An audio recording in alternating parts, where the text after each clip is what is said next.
តំណាក់តំណងរស់ស៊ីជាមួយនឹងក្រុមហ៊ុនបងសប្តាហ៍ថ្ងៃនេះចាជំរាបសួរលោកបាទអរគុណលោករៈនេះជាភរិយារបស់ខ្ញុំនាងឈ្មោះលក្ខិណាអូមិនបាច់គួរសមអីពេកទេខ្ញុំគ្រាន់តែជាអ្នករកស៊ីម្នាក់ធម្មតាតែប៉ុណ្ណោះចាត់ទុកថាជាមិត្តរាប់អានគ្នាទៅចុះបានហើយចានាងខ្ញុំឧស្សាហ៍លើកបងយុទ្ធដំណើរពីឈ្មោះរបស់លោកណាសូមអង្គុយលេងសិនទៅនាងខ្ញុំទៅចាក់ទឹកយកមកជូនណាបាទអរគុណអញ្ជើញចុះបាទអេយុទ្ធចុះឯងរៀបការបានប្រហែលឆ្នាំហើយហ្នឹងអូទើបតែបាន 6-7 ខែប៉ុណ្ណោះភរិយាខ្ញុំនាងកំសត់ណាស់លោករៈអើយយើងរៀបការទើបបាន 10 ថ្ងៃប៉ុណ្ណោះក៏ត្រូវកាន់មរណៈទុកម្ដាយនាងភ្លាមហើយមកដល់ភ្នំពេញវិញនេះខ្ញុំវិសតែងអត់ការងារធ្វើទៀតបើកុំតែបាននាងជ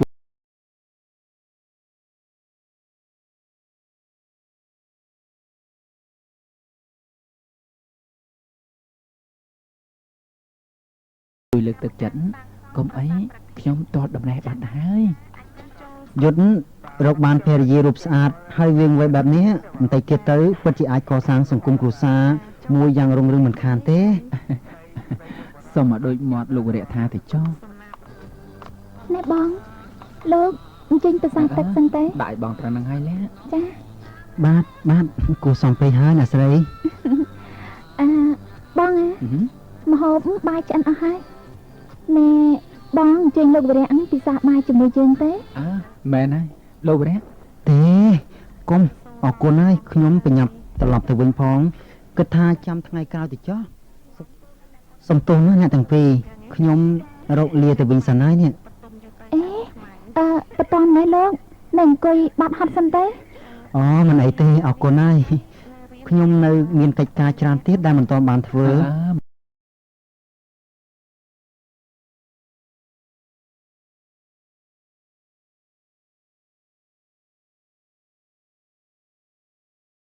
មែនហើយលាលោកវរៈជាប្រធានក្រុមហ៊ុនមានកិច្ចការមមាញឹកច្រើនណាស់ទោះជាខាត់យ៉ាងណាក៏ខាត់មិនជាប់ដែរអរគុណហើយយុទ្ធដែលចេះយល់ចិត្តខ្ញុំលាអ្នកទាំងពីរសិនហើយចាំថ្ងៃក្រោយសូមយើងរកឱកាសជួបគ្នាម្ដងទៀតណាចាអញ្ជើញលោកអញ្ជើញចាស់ណាលោកវរៈឲ្យបានសុខសប្បាយតាមផ្លូវ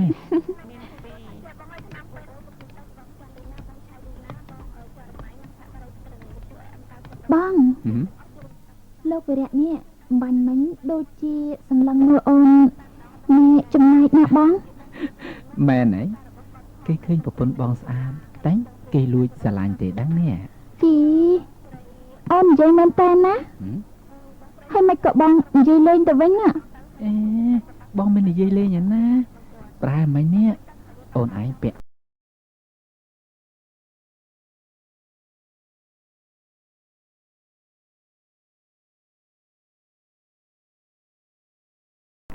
វាលកពេក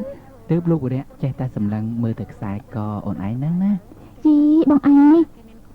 ចង់ប្រច័ណ្ឌអូនជាមួយគេអត់ទេតាមពិតបងតាមពិតអីបងថាភ្លាមមើលតាមពិតមកពីបងស្រឡាញ់អូនឯងខ្លាំងពេកហ្នឹងណាបងឯងនេះខូចណាស់ចាំមើលណាពេលកូនយើងកាត់មកអូនអត់ឲ្យវាកាត់ទៅរកបងឯងទេចាំមើលទៅអូអញ្ចឹងមែនទេបើអញ្ចឹងបងជប់ស្រឡាញ់អូនឯងហើយ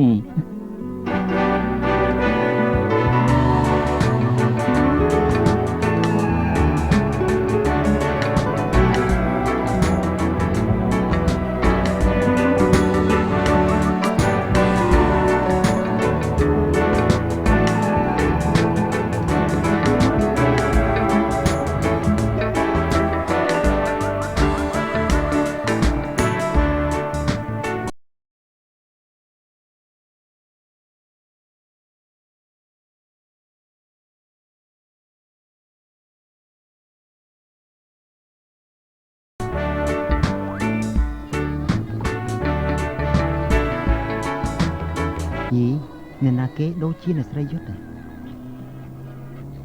គឺនាងមែនអ្នកស្រីយុទ្ធលោកវរៈទេអ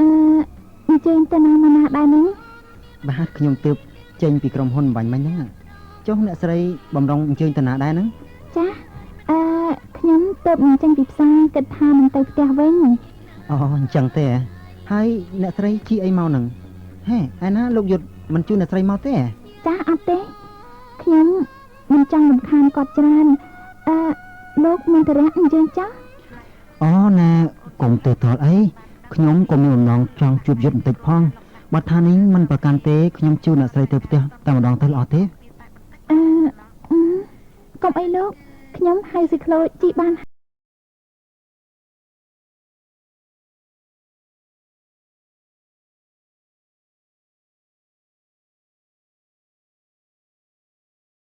ើយ មិនអីទេអ្នកស្រីមានទេពូផងឡើងខ្ញុំមកខ្ញុំជូនទៅ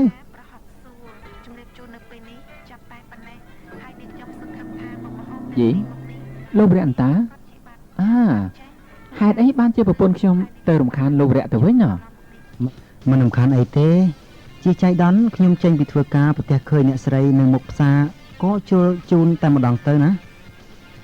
អរគុណហើយលោកសូមអញ្ជើញចូលលេងខាងក្នុងសិនទេបងលោកខាងនេះថា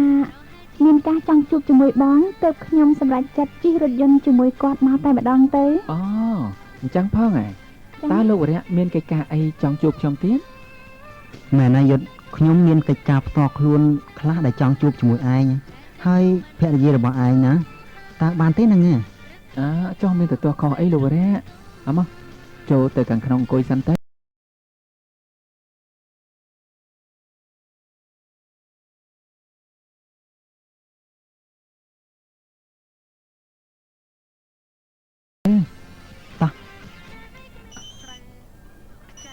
អូសុំទោសខ្ញុំទទួលទូរស័ព្ទមួយផ្លែសិនណា បាទ អាឡូបាទគឺខ្ញុំថាម៉េចលោកបន្តណាបាទអូខេអូមិនអីទេបាទមិនអីទេបាទខ្ញុំទៅវិញឥឡូវនេះបាទអញ្ចឹងលោកចាំខ្ញុំបន្តិចទៅណាបាទជំរាបលាណែយុទ្ធណាអ្នកស្រី ចា សូមអភ័យទោសផងខ្ញុំមានធរៈបន្ទាន់ណាឥឡូវនេះព្រោះអីក្រុមហ៊ុនសម្បត្តិពាណិជ្ជដែរនៅកំពង់សោមនោះគេចង់ណាត់ជាមួយខ្ញុំពិភាក្សាឥឡូវនេះអញ្ចឹងមានតែខ្ញុំសូមច្បាប់លាទៅមុនហើយចាំថ្ងៃក្រោយសូមជួបគ្នាទៅចុះណាសូមអភ័យទោសផង មានតែខុសទោសអីលោករៈចាំបាច់សុំទោសពួកខ្ញុំធ្វើអី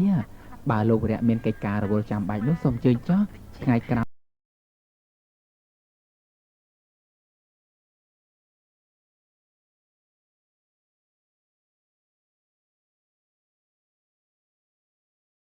សមមកម្ដងទៀតក៏មិនជាការខុសទោសអីដែរ អរគុណហើយយុទ្ធអ្នកស្រីសូមជំរាបលាសិនហើយ ជើញ ចាអញ្ជើញមើលទៅលោកវរៈដូចជាមានកិច្ចការមកមានញឹកណាស់ណោះ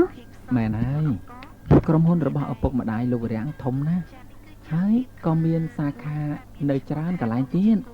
មិនដឹងជាថ្ងៃមុខយើងអាចមានសំណាងដូចជាលោករៈដែរឬក៏អត់ទេនេះ បងកុំគិតខ្ពស់ពេកចិត្តអូនរាល់ថ្ងៃនេះមិនចង់បានអីដែលខ្ពស់ហួសហេតុពេកទេគឺប្រាថ្នាសូមឲ្យតែស្វាមីរបស់អូនមានចិត្តស្មោះត្រង់តែជាមួយភរិយាទៅអូនត្រេកអរណាស់ទៅហើយ ពិតជាអញ្ចឹងមែនណាតែមុននេះបន្តិចប្រពន្ធបងជិះឡានជាមួយនឹងបរិសអ្នកមានម្នាក់ណា បងឯងចង់ប្រចាំ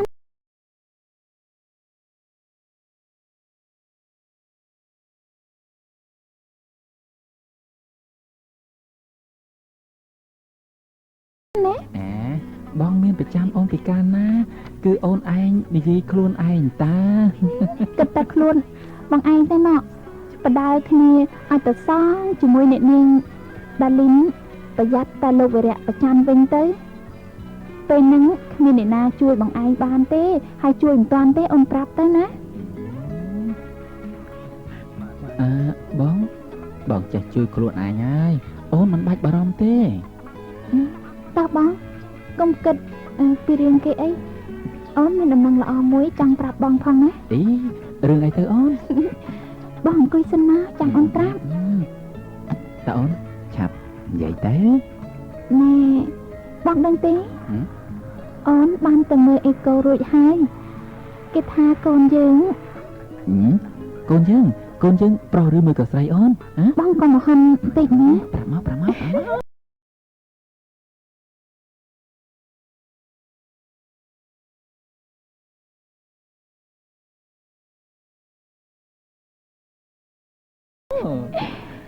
បងថាតើមើលតើបងស្រឡាញ់កូនស្រីឬក៏កូនប្រុស មិនសំខាន់ស្រីឬក៏ប្រុសអីទេឲ្យតែកូនបងស្រឡាញ់ទាំងអស់ហ្នឹងប្រាប់មក គឺកូនប្រុសណាបង អូមែនទេអូប្រកាសជាស្អាតដូចអូនឯងហើយមកទេអស់ចាមែនណែពីថ្ងៃនេះទៅណាអូនកុំអាសាធ្វើការច្រើនពេកកិច្ចការណាធ្ងន់អូនកុំធ្វើអីណា អូនដឹងហើយប្តីស្រឡាញ់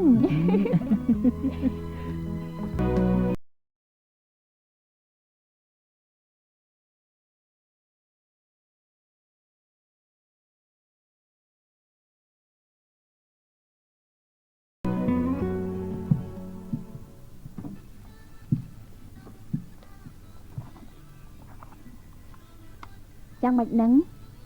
យត់ឥឡូវដូចជាសបោពេលកំដរខ្ញុំណាស់ណោះ និយាយអីចឹងអាលីនធ្លាប់មានគុណមកលើរូបខ្ញុំរឿងអីពេលអាលីនមានទុកខ្ញុំមិនអាចជួយសម្រាលបាននោះ អូត្រូវយត់ប៉ិនយល់ចិត្តអាលីនមែនមិនដូចបងវរៈសោះមួយថ្ងៃការងារចង់ហៅបបួលទៅណាបន្តិចរវល់យូរទៅរវល់តែទៅជួបប្រពន្ធយត់ឯងទៅវិញហើយមានដឹងទេហ្នឹងអា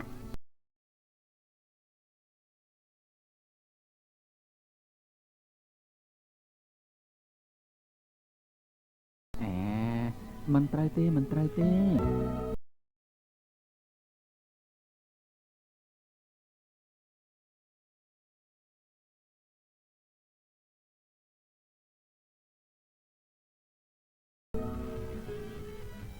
វិរៈ បាទម៉ាក់ ម៉ាក់ចង់សួរកូនម្ដងទៀតតើរឿងរៀបការរវាងកូននិងអាលីនកូនប្រុងសម្រាប់អង្កាលហើយហ្នឹងហ៎ រឿងនេះខ្ញុំបានពិភាក្សាជាមួយប៉ារួចហើយម៉ាក់ហើយប៉ាក៏បានយល់ស្របរឿងនេះជាមួយខ្ញុំដែរហើយយើងត្រូវសុំពន្យាពេលបន្តិចសិនព្រោះខ្លាច អីទៀតកូនខ្លាចនាងដាលីនោះមិនមែនជាស្រីមែនទេ ទេណាមិនមែនអញ្ចឹងទេម៉ាក់ប៉ុន្តែ ណែបានហើយមកវាឯងតិចចិត្តបន្តិចទៅចាំស្ដាប់ខ្ញុំប្រាប់សិនណាការពិតវរៈវាគិតក៏មួយយ៉ាងដែរព្រោះដូរប្រដូតសង្កេតមើលទៅដាលីនពិតមែនតែចំណាប់ចំនួននឹងការងារក៏ប៉ុន្តែចិត្តថ្លើមគំនិតក៏មិនទាន់នឹងអាចសម្រេច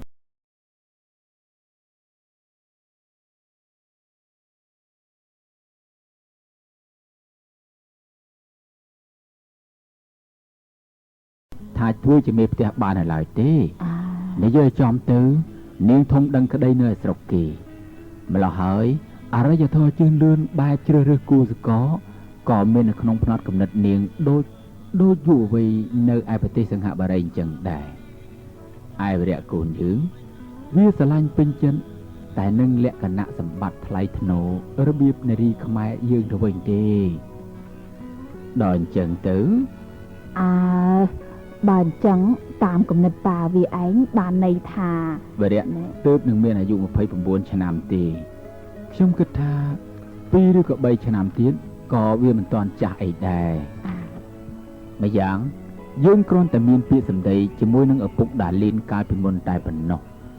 មិនទាន់ជាមានការរៀបចំអីធំដុំនឹងអាចប៉ះពាល់ដល់កិត្តិយសគេប្រមាណទេបើចិត្តដាលីននាងនៅស្មោះចំពោះ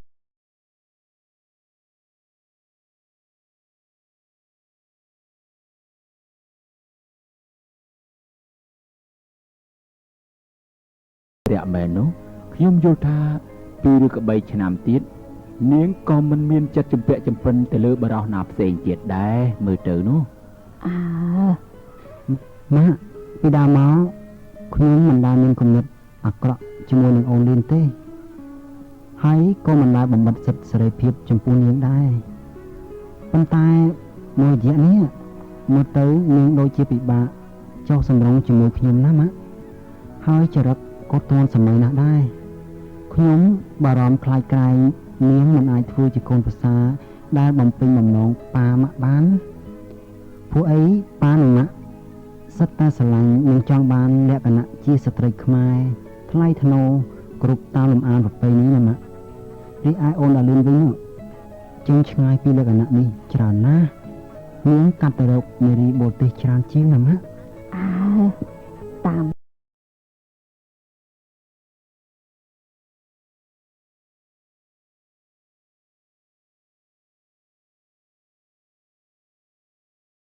ស្ដាប់សម្ដីកូនឯងម៉ាក់ដូចជាយល់ថាណែកូនឯងមិនចង់រៀបការជាមួយនាងទេហូចចុះហេតុអីក៏ចាំបាច់ពជាពេល2 3ឆ្នាំធ្វើអីយ៉ម៉ាក់ជ្រាបអញ្ចឹងល្អហើយតែក្នុងចិត្តខ្ញុំគ្មានអំណងរត់គេចពីមួយទៅមួយទេម៉ាក់តែខ្ញុំនៅតែស្រឡាញ់នាងដូចមុនអញ្ចឹងតែខ្ញុំប្រើពេលវេលានិយាយជាមួយនាងបន្តិចបាននាងព្រមធ្វើតាមនោះវាជាការល្អហើយម៉ាក់តែបើសិនជានាងមិនព្រមទេខ្ញុំគិតថាទុកឲ្យពេលវេលាដែលជាអ្នកដោះស្រាយទៅចុះមើលទៅក្មេងៗឥឡូវវាជឿនលឿនជាងចាស់ពីមុនច្រើនណាស់មើលទៅទោះជាខ្ញុំនិយាយអីក៏ប្រហែលជាអត់ប្រយោជន៍ដែរពេលនេះណានៅនេះប៉ាវារឿងកូនយើងវាជាកូនប្រុសតើចាំបាច់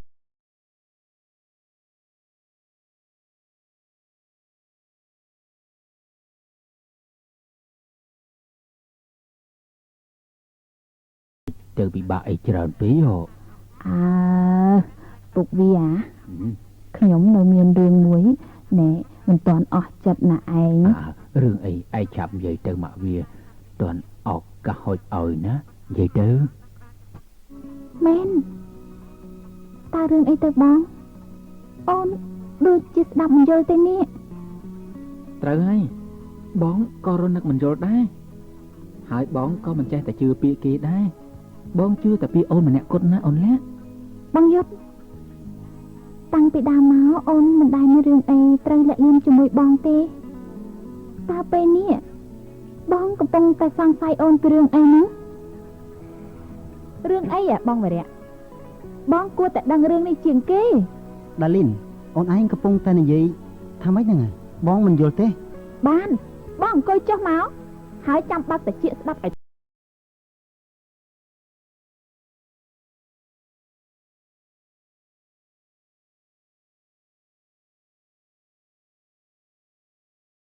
ធំណាខ្ញុំចង់សួរបងថាតើឥឡូវនេះបងចាត់ទុកខ្ញុំជាមនុស្សសំខាន់ឬមួយក៏ប្រពន្ធគេដែលបងកំពុងតាក់ទងនោះជាមនុស្សសំខាន់ដាលីនអូនកំពុងតែនិយាយពីអ្នកណាហ្នឹងគឺកំពុងតែនិយាយពីលោកប្រធានក្រុមហ៊ុនទឹមវិរៈនិងអ្នកនាងលក្ខណាប្រពន្ធលោកយុទ្ធជំនួយការខ្ញុំហ្នឹងណាប្តីគេកំពុងតែសង្ស័យដូចគ្នាគេចេះតែតាមមកសួរខ្ញុំគ្រប់ពេលគេថាបងនេះមិនត្រឹមតែឧស្សាហ៍ចេញចូលផ្ទះគេញឹកញាប់ទេថែមទាំងទិញរបស់របរប្រើប្រាស់ផ្ដល់ឲ្យប្រពន្ធគេសន្ធឹកសន្ធាប់ទៀតផងតើបងធ្វើនេះមានន័យថាយ៉ាងម៉េចអូនដូចជាមិនយល់ចិត្តបងសោះ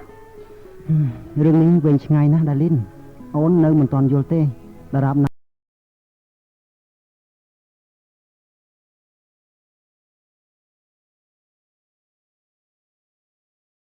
បងមិនទាន់រកការពិតឃើញបងពិបាកនឹងបញ្យល់អូនណាពិបាកយ៉ាងម៉េចតាមពិតគឺបងលបទៅជួបជាមួយលក្ខណៈញឹកញាប់មែនទេមែនហើយប៉ុន្តែមិនមែនជាប្រអាក្រក់ទេគឺបងទៅជួបពេលប្តីគេមិននៅអញ្ចឹងដាលីនអូនមិនព្រមស្ដាប់ពីហេតុផលសោះធ្វើម៉េចបងអាចបញ្យល់អូនឲ្យស្ដាប់បានទៅតែបងកំពុងតែសារភាពហើយតាចាំបាច់បញ្យល់អីទៀតមែនគឺបងបានទៅជួបនាងមែនមូលហេតុអីអូនដឹងទេព្រោះមួយរយៈកន្លងមកនេះលោកយុទ្ធ